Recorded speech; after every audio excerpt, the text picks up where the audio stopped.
wrong ones part ways, right ones find their way. The title of the article I'm sharing with you today is "A 64-year-old single lady is making waves, why low-quality marriages are inferior to high-quality singleness." Let's listen together. On a social media platform, there's a 64-year-old auntie running a milk tea shop in Shanghai. She's been in business for 30 years, and many children in the neighborhood grew up drinking her milk tea. But while these children have grown up, gotten married, and had children of their own, the auntie remains single, never having married. Auntie Bianne, as seen on camera, has a bright smile, a hearty voice, exuding vitality and energy that defy her age of over 60. What impressed me the most was when Auntie Bianne, while delivering milk tea to regular customers nearby, wore a denim jacket, gloves, goggles, and carried a small 3-wheeled vehicle. Her movements were swift, smooth, and full of vigor, radiating a sense of independence and happiness. "Now, I can live up to 60 years old," Auntie Bianne said happily. "I am in good health, good mood, and good temper." The young customers who frequent her shop adore her. One girl even remarked, "I wish she were my grandmother, so gentle, with things to do but without worries, living happily and contentedly. Such a single life is truly enviable." On the platform, comment section with admiration and blessings, saying Auntie Bianne is living the dream they aspire to. One highly rated comment struck me deeply: "Without a man to anger her, she remains healthy, living until 90 without worries, happily enjoying her own company. Such a life might indeed lead to longevity." This old lady reminds me of a 109-year-old woman from Scotland.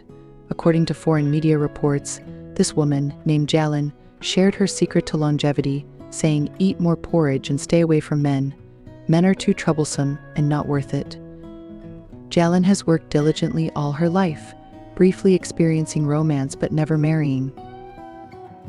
Besides work, she enjoys sports and music, maintaining a keen curiosity and spirit of exploration, even in old age. People around her love her cheerful and easygoing nature. From her, one can see the most beautiful aspect of single life. Another elderly lady from Nottingham, England, Brenda Osborne, lived to be 106. Thanks for listening so far. This channel is for everyone to improve better daily. If any of the words or sentences are helpful, then both my team and I will be very happy. Subscribing and following will help keep us moving forward. Let's get back to sharing. She lived through 2 world wars, witnessed England winning the 1966 World Cup, and saw 24 changes in prime ministers. She loved beautiful clothes and jewelry, always dressing exquisitely even in old age. In her leisure time, she read books and enjoyed a glass of wine, leading a peaceful and leisurely life.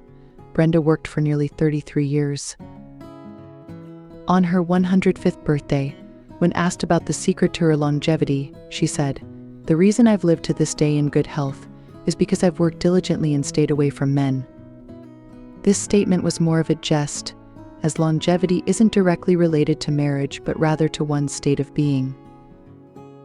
These single elderly ladies' longevity isn't attributed to whether they married or not, but to their freedom from troubles, staying away from people who drain their energy, and living the life they desired.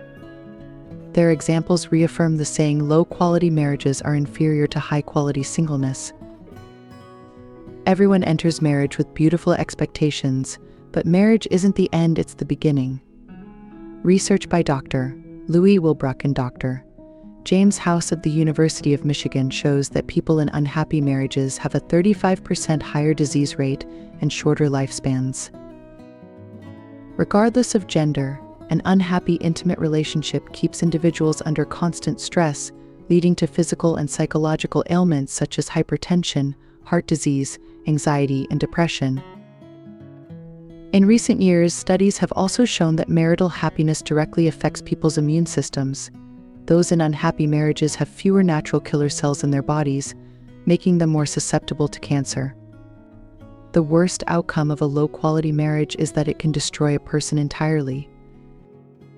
Finding someone worth spending a lifetime with is indeed fortunate, but bravely escaping from an unhappy marriage and rediscovering the joy of being single is also a kind of luck.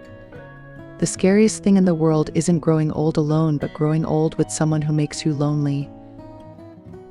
Being single may face more pressure and external questioning, but if one has enough control over their life and makes their single life high quality and exciting, it will undoubtedly be happier than being in a marriage that lacks harmony.